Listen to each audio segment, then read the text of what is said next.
Hey guys, welcome back to Homesteading Off the Grid and another morning ramble. Have you ever seen a movie called Ed Wood starring Johnny Depp? It's a movie where Depp portrays Ed Wood, who was a film director and an author. He's most known probably for his movie Plan 9 from Outer Space, because that movie is accredited for being the worst movie ever made. It won something called a Golden Turkey Award and whatnot. The movie's very funny. It's comical, but it's also kind of sad, because Ed Wood, he really threw his heart and his mind and his soul into his work, and he saw it as something beautiful, but he was not remembered for the reasons he wanted to be remembered, and he was kind of remembered for a gaffe. This even like 20 years after his sad death. He died of a heart attack, acute symptoms of alcoholism. He died broke and poor. It was really sad. So I was thinking about this morning, because as of this recording, it's the end of the calendar year. I'm looking back on the year, and I'm looking back on life. And I was thinking about my very short-lived rap career, which was ruined by one song. A song called Hillbilly Gangster Rapper. And I'll recite the lyrics to that song for you here later in the video. And I think you'll agree with me that it was ingenious, and it should have been a hit. I mean, it should have been, people should not have known who Eminem is because of this song. But it just like Ed Wood and his film directing career, turns were taken that weren't seen, and it just didn't happen. So, I'm known as the Crayon Guy on YouTube.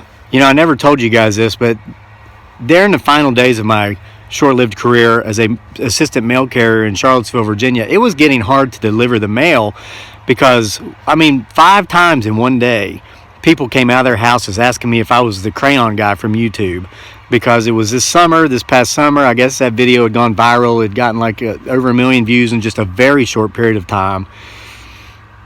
And one guy followed me down the street telling me about how he knew everything about carpentry. I had the land, I had the money, all this money he just was convinced I had somewhere. I guess that's why I was working at the post office 7 days a week, because, trying to save my house at the time. But we were going to use my land, my money, and build tiny houses with his knowledge. He was going to get some of his buddies who would do the work or something. So he was going to put forth his knowledge, but we're going to get rich and all this stuff, and he's going to come out. It was crazy, guys. It was getting difficult. But my point of this is, here, 20 years ago, I was supposed to be known as the Hillbilly Gangster Rapper. And then now here I am 20 years later, and I'm known as the Crayon Guy from YouTube. And so we're watching that movie some time ago about Ed Wood, and Dearly's laughing, and I feel like I want to laugh, because, he was making these great, war movies that had meaning, but yet he's known for something about aliens coming down and robbing graves, and you can see the lines dangling down. In the film, it was just so terrible. It was so B budget. It was like C budget. And I'm like, gosh, that's my career. That's like my social media / entertainment / literature career, Hillbilly Gangster Rapper ruined my rap career, and then my novels, like The Box from 2 years ago, it was so horribly received, I had to go work for the post office.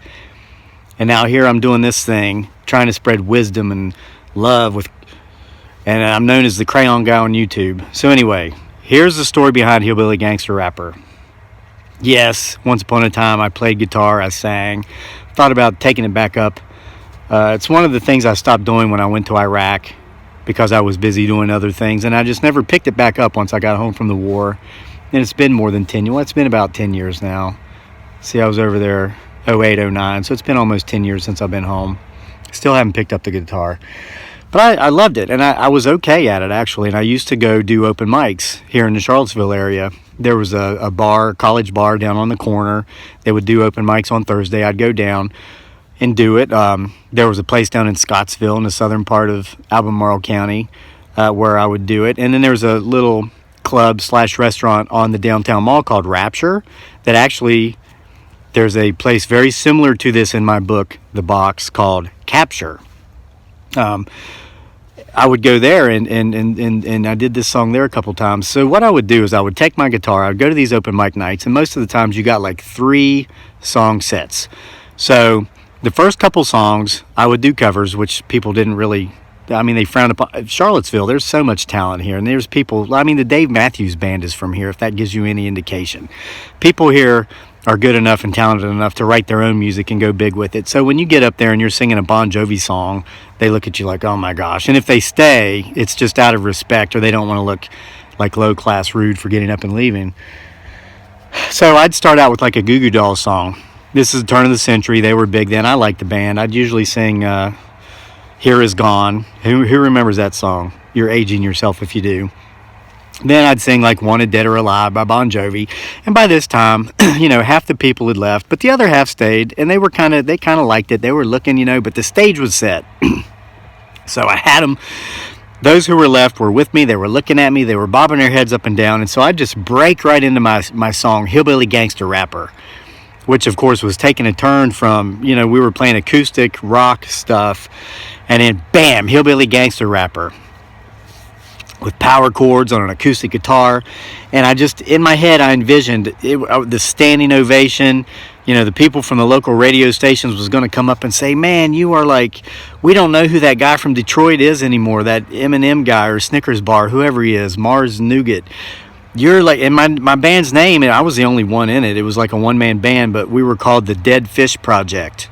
That was just a super awesome name for the times, the Dead Fish Project, and our hit song, Hillbilly Gangster Rapper.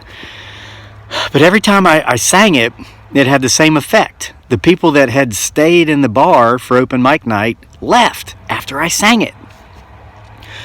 I'll go ahead and recite the lyrics quickly. There were 3 stanzas. The first 2 were kind of self-deprecating. And it's because, I grew up in West Virginia, and I moved to Virginia after college. And when a lot of people found out where I was from, they would always say the same thing. They would say, oh, well, you don't sound like you're from West Virginia. And I never knew what that meant. I would say, what does that mean? How do people from West Virginia sound? And they'd look at me and they'd say, I don't know. I just figured maybe you'd talk funny, or maybe it was a stereotype. Okay. So I played on that stereotype the first couple of times. And then, even later in life, like when I was in the Philippines, okay, this is how bad the stereotype of Appalachian Americans can be. I would be in the Philippines talking with people from all over the United States, all over the country. Some of my best friends over there were from England, Canada, Australia, the Philippines, some Filipinos. And so when they'd ask me where I grew up in here in the States, I'd say West Virginia. They'd all laugh. And they'd say stuff like, oh my gosh, and you've written books? And I'd be like, what is this? Well, it was a stereotype. So, anyway, here we go. Here's Hillbilly Gangster Rapper. Please note the first 2 stanzas are kind of self-deprecating, but the third one is ingenious. It talks about like country wisdom, what it's like, growing up with solid roots from a place where things actually, once upon a time, or matter, important, family, stuff like this. Now, I'm not going to really sing it because you'd probably turn off your computer just like all those people, or your cell phone, just like all those people got up and left. But here we go.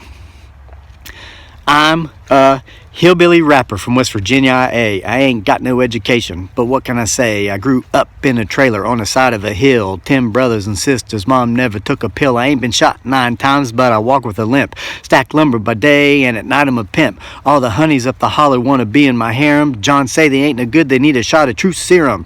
Woo, white lightning. Of course, that's moonshine, which we made in abundance in West by God, Virginia. Okay? Ain't no other gangster rapper bust a rhyme quite like me. Not M&M, not 50 Cent, God rest his soul, Easy E. Always griping and crying about life on the streets. Ain't never been up a holler, squid like a pig in heat. Walked 12 miles to school, uphill both ways, and 2 feet of snow on a 90-degree day. Everything that you eat is deep fried in grease. That crap will clog up your heart and it'll rot out your teeth. Teeth. M&M's trailer had a convenience store right across the street. We didn't have any convenience stores up our hollers. Okay, so I came out of the mountains just to see what I find. I see that life's a whole lot different than the one I left behind. People walking around with shoes on their feet, killing cows for their clothes, but not for their meat. Didn't realize all the things I wasn't doing right, like expecting my kids to be nice and polite. You see, discipline now comes in the form of a pill, but don't take it from me. Ask my man, Dr. Phil.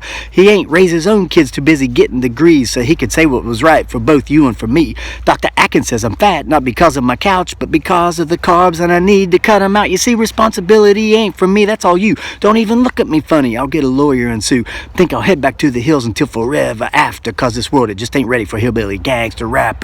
Boom, boom, boom, boom. Then I'd say here at the end, just like those guys from Compton, it'd be like, yo, if you ain't never been up the holler, you don't want to go up the holler, cause you might not come back out the holler. Dun dun dun dun dun dun dun. Boom. Then I'd end on this big, powerful power chord, and I'd look out into the crowd, and I'm like, here's my moment. This is the moment for which I will always be remembered, just like Ed Wood, you know? And they're like this. And then you hear the scuttle of the feet on the ends of the legs of the chairs as people are drawing back, rising out of their seats, and exiting the club. I look around into a room of emptiness, and I was like, I don't get it. I don't get it. This should be a hit. You know, it's kind of humorous. It's self-deprecating there in the first couple stanzas, but then it's like, I bring it home with fact, bro. It's like, hey, man, these values still matter and they're important, and it all rhymes. It rhymed. Maybe it was the power chords. Maybe it shouldn't have been done on an acoustic guitar, but I had to, because I couldn't have sung that other stuff with like spin tables and records and stuff, like the Bon Jovi song and the Goo Goo Dolls songs that I would sing before that. It just couldn't be done with like electric beat stuff machines. That had to be like acoustic. I mean, maybe I should have gone electric. I don't know. So that's just what I was thinking about this morning, guys. That's kind of what I wanted to come up here and ramble about. You know, how I kind of just, that one song ruined my rap career before it ever even really started. And how, you know, this is how it was supposed to be remembered. And then 20 years later, here I am delivering third-class junk mail to a bunch of people in Charlottesville who didn't want it. And they're coming out of their house asking me if I'm the Crayon Guy from YouTube, because of my jerk neighbor that doesn't even live within sight of me. He's 4 miles up the road, but took it upon himself to harass me relentlessly for the first year I lived here. A crayon. Maybe I should have written Hillbilly Gangster Rapper with a crayon. I don't know. Some things just can't be explained. I'll never understand, but maybe that's the point of it. Maybe we weren't meant to understand. And maybe, I guess it just wasn't meant to be. I wasn't meant to be the Hillbilly Gangster Rapper guy. I was meant to be the Crayon Guy on YouTube.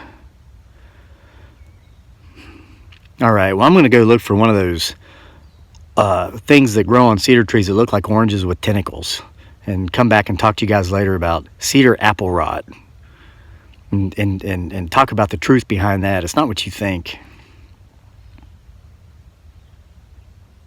Thanks for being with me for another morning ramble from here at Homesteading Off the Grid. We'll see you next time for more. Look at these woods.